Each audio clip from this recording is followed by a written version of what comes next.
morning everybody, another beautiful day here at the AXA Training Centre, and in a little bit of a break from convention, I'm actually doing this little piece before the press conference, mainly because I'm very busy today, so I'm going to be running away as soon as Arne Slot has finished talking about exactly what he expects to see from Newcastle. And to be honest, it probably makes a little bit more sense for me to do it beforehand this time, because I'm taking a bit of a risk today. I'm going to ask him a question about Mo Salah.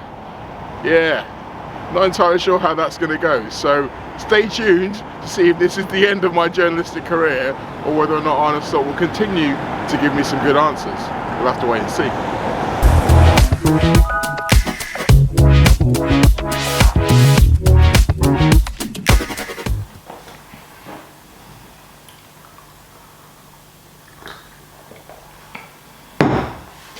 Hello again.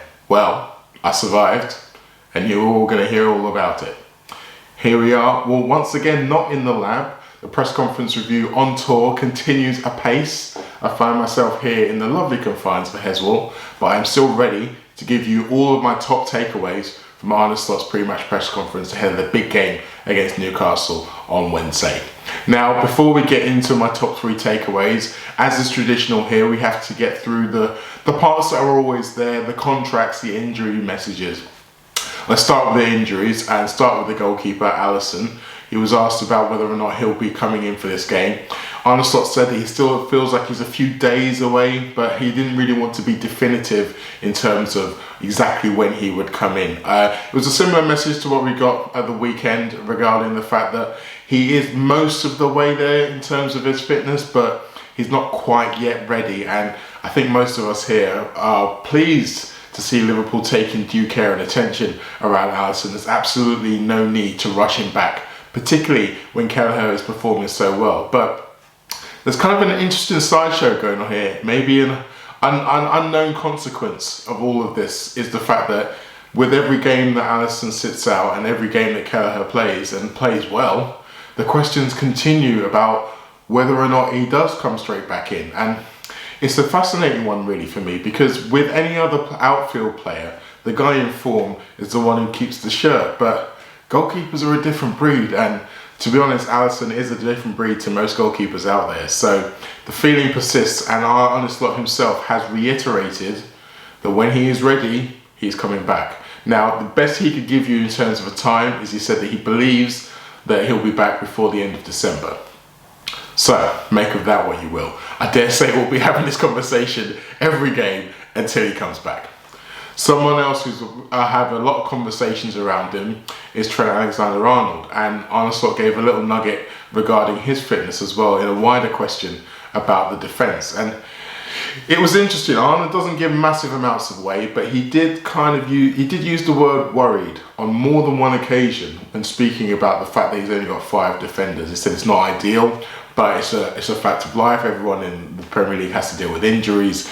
But one thing he did mention, the fact that Trent Alexander-Arnold did come off early against Manchester City, not because he needed to, but because he felt it was the prudent thing to do.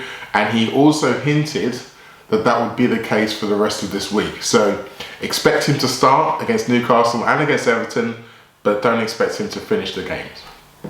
Now, as for the contract stuff, once again, Mo Salah made his manager's task a little bit more difficult by once again saying something in the press which has caused a lot of hoopla, I think it's fair to say. And once again, Arne Slot, consistent as he has been, dealt with it in the same way, which is basically to laugh it off and make a joke out of it. Not only did he make a joke out of it, he actually threw Man City under the bus as well. The joke he made was maybe Mo Salah thinks that it's his last game against Man City because he knows that the 115 charges are going to get hit with them and they're going to get relegated, which brought a massive laugh in the room, I have to say. But in the context of maybe some of the thin-skinned reactions to some of the things that happened on Sunday by some people within the Manchester City hierarchy, perhaps it might be one that he lives to regret. I hope not. I think it should be taken in the manner it was intended. But there is a more important point here, once again, is that Arne Slot is giving the press a different soundbite to jump on rather than having to go into the Mo Salah contract question, because frankly he said nothing new about that, nothing that we didn't expect him to say. So just like Vinny O'Connor and some of the other journalists are having to find new ways to ask the same question, Arne Slot is having to find new ways to answer them. And I dare say that's going to continue every single time it happens. So watch this space. We'll have to see exactly who gets the more creative of the two. So let's get into my top 3 takeaways. Takeaway number 1. The disadvantages of European football may be about to become an advantage. Now, he was asked about the tough run of game Liverpool got coming up ahead, the 6 of the 9 games away from home, and a game every 3 to 4 days, and how intense this period is and how difficult it must be for the players. But Arne Slot kind of reiterated the fact that it was a lot harder earlier in the season when Liverpool was still having to do that because of European football, but other teams that they were facing had a free week to rest and to prepare for the game. Whereas now, everybody that they're facing is going through this. Everybody, because of the madness of the Christmas period here in England, everybody has a game every 3 to 4 days. And frankly, Liverpool are battle hardened to it. So some of the teams that they're facing, your Evertons, your Fulhams, for example, they may not be battle hardened. So they're probably going to find it tougher than Liverpool are. So that disadvantage earlier on in the season where teams could really get a run at Liverpool is going to start to come back to us now a little bit. And I do think it's important to also mention the fact that Liverpool have a better squad than a lot of those other teams as well. So when it comes to resting and rotating players, as I'm sure Liverpool will still be able to do despite the injuries, there's a higher quality of player to come in, so it's going to be less damaging for them to be able to change players in and out and keep a higher quality. I do think we're going to start to see some of the other teams, particularly teams who've done well in the early season going. I mentioned Fulham, there's obviously Forest as well and a few others. They may see them start to regress to the mean now, and maybe some of the teams who are more used to this kind of rhythm will start to come to the fore. Takeaway number 2.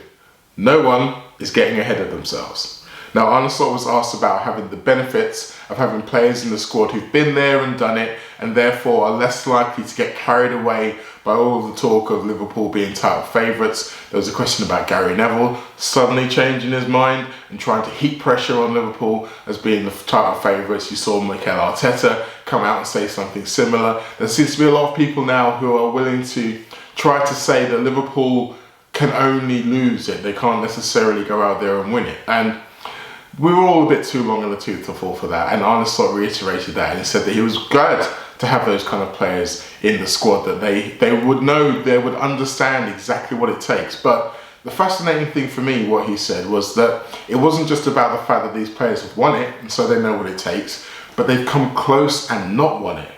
And those are the things that you also learn from. That's how you know how long this season really is. And you think back to 2022 when Liverpool were 11 points behind 11 points behind Man City in January after drawing with Chelsea, and managed to pull it all the way back to the end of the season, so they only lost by 1 point. They made up 10 points from January. Well, the current lead is 11 points. So it's not beyond the realms of possibility that Manchester City could do that. I mean, granted, they'd have to start playing a lot better than they have been so far, but it's still possible. And it's something that you often heard from Jurgen Klopp, the idea that you can learn as much from your failures as you can from your successes, sometimes even more so. So the idea that they knew what it takes to come close, and that burnt them that they came close and not quite enough, made sure that they're going to keep their foot on the gas. Another point he made around this was how Liverpool aren't blowing teams away. Liverpool are having tough games. We had Nottingham Forest bingo, in as much as he did mention the Nottingham Forest game once again, but he mentioned it in the context of, he knows that this team know that they've been in games, they've been in tough games, so they're not being complacent as if they might have been if they were blowing teams away 4 or 5-0. And frankly, we've seen Manchester City in the past who have blown teams away 4 or 5-0, and we've kind of looked on jealously, saying, well, you know, the benefits they get from beating teams so big is that they get to rest towards the end of games, and opponents kind of give up when they get 2 or 3 down and stop trying against them. And to be honest, that is still true, and you can sense that Liverpool are still trying to win games a lot easier than they did under Jurgen Klopp, but maybe not winning every game so easy and having to work for every point has its benefits as well. Takeaway number 3, a quote. It's the position that brings the numbers. Now, this was in relation to a question about Cody Gakpo and whether or not he has the ability to be a 20 goal a season player. Arne Slot said yes, he does, because he saw him be a 20 goal a season player in the Eredivisie when he was playing for PSV, and Arne Slot was at Feyenoord. But the fascinating part of this question wasn't really so much about what he said about Gakpo. He said all 5 of his main forwards have the ability to be 20 goals a season players, but they're probably going to make it more difficult for each other because they're all there. So they're not necessarily going to play all of the games that you would require to rack up those numbers. But he's not looking at it like that. He's not asking for this many goals from that player, this many goals from that player, this many goals from that player. He's looking at it position by position. So he compared Mo Salah's output and his numbers to the combined total from Diaz and Gakpo, and then he played the central striking role as another combined between Nunez and Jota. Obviously, the fact that Diaz has been playing in that central striking role as well kind of muddies the waters on that, but it's a fascinating way to look at it. Therefore, you're not necessarily putting every pressure on the individual player, you're just saying different parts of the team have to be functioning. And again, if you think about it from the point of view of an opponent who are trying to game plan against Liverpool, if they know that they're going to have trouble from this side, from that side, and through the centre, there's going to be goal threats all across the front line, then obviously that makes it harder for them. Now, we know they're competitive animals, particularly forwards. They're competitive animals. They're all going to want to outdo each other in terms of the numbers. But it might be interesting to see how they react to the fact that their manager isn't exactly there saying, I need this from you, I need that from you. They're taking it as a team effort, even within the different positions. We'll have to wait and see exactly how that pans out. So here we go. It's about time. You know what's coming. My question to Arne Slot, all about Mo Salah. Here it is. Hi Arne, I wanted to ask you about Mo Salah, a football question about Mo Salah. His goals and assists have been worth 20 Premier League points so far this season, and he's contributed to 53% of the total of the team. You mentioned that Cody Gakpo and Luis Diaz have got good goal scoring records, but is there a danger of perhaps an over-reliance on him when it comes to assists? Because I think he's nearly got 3 times as many as everyone else in the team. Is there a danger that we rely too much on him? Is that what you're saying? A bit, because but only for the fact that he can, because he's also a human being, and it happened to him last season that he can get an injury as well. And since Federico Chiesa has had a difficult start to the club because of injuries, we don't really have a replacement for Mo. The good thing is that Harvey Elliott is getting fitter and fitter again, and he played his position many times as well. So I'm not afraid that Mo, his numbers will drop at all. But when it comes to an injury of him, then we are in a better position on the left wing than we are at the right. But the good thing is Federico is also training with us again, is getting back, and Harvey is getting back. So, but the best thing that can happen to us is that just Mo stays fit and keeps producing these numbers. So, the first thing of note really is that he didn't actually push back on the question, which kind of took me aback, I have to say. Now, it could have been very easy for him to say, oh, well, Mo's a great attacker, but we've got plenty of great attackers, as he had for the previous question, and kind of deflect the idea that we are too reliant on him. But he didn't. He said perhaps maybe we are, but he said it within the context of the dangers of a potential injury for Mo Salah. Now, we as Liverpool fans and pundits and journalists, we've seen 8 years with Mo Salah where there's been very few times when he's been out injured. He's been remarkably durable across his time, but Arne Slot's not been here for that long. He will have only really known the current version, and in his version of the current version, Mo Salah was injured last season, and he did mention it. So it's more in their mind, arguably, than maybe some of us who are used to him being available being the norm. So it's interesting that Arne Slot is more concerned about it than perhaps some of us are, and particularly when you put that into the context of all of the contract negotiations and the fact that, yes, his production is very, very high right now, but I think some of the sticking points for those who are trying to thrash this deal out is what happens if we get another season ending like the one we got last time. What happens if we get another Mo Salah injury?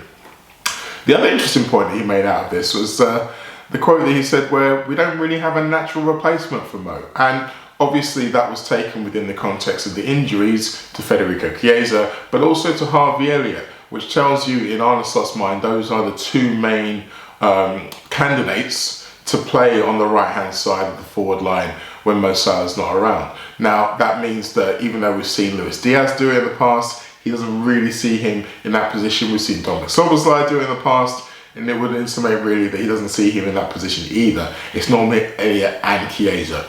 Thankfully, both of those two look like they're going to be in contention in the near future. Elliott obviously made his reappearance against City from the substitutes bench. Chiesa's been in training now for quite a few days in a row, so hopefully he might even make it into the squad for Newcastle or for the Everton game. So we are going to have those options back. But again, in relation to what we said before about the positions being more important than the individuals, Arne Slot said that we've definitely got stronger on the left side than we do on the right side in terms of options. We'll have to wait and see how that plays out. But he did finish by saying the best option for everybody is for Mo Salah to stay fit, because if he stays fit, then those numbers will keep coming. And frankly, so say all of us. Well, there you have it. That's another press conference review for another day. There'll be another one of these on Friday. As we mentioned, there's a game every 3 or 4 days, so they come quick and fast. And the next one is the derby. So you know there's going to be plenty of feisty questions about our opponents. There wasn't many questions about our opponents today in Newcastle. I hope Eddie Howe and his boys don't take any kind of disrespect from that. I think it's more to say that there's plenty going on in the world of Liverpool than most people wanted to know about. So, as always, thank you for all of your support. Thank you for keep watching all of these videos. Don't forget to subscribe to my Substack. Don't forget to subscribe to my YouTube. And we'll see you all again soon.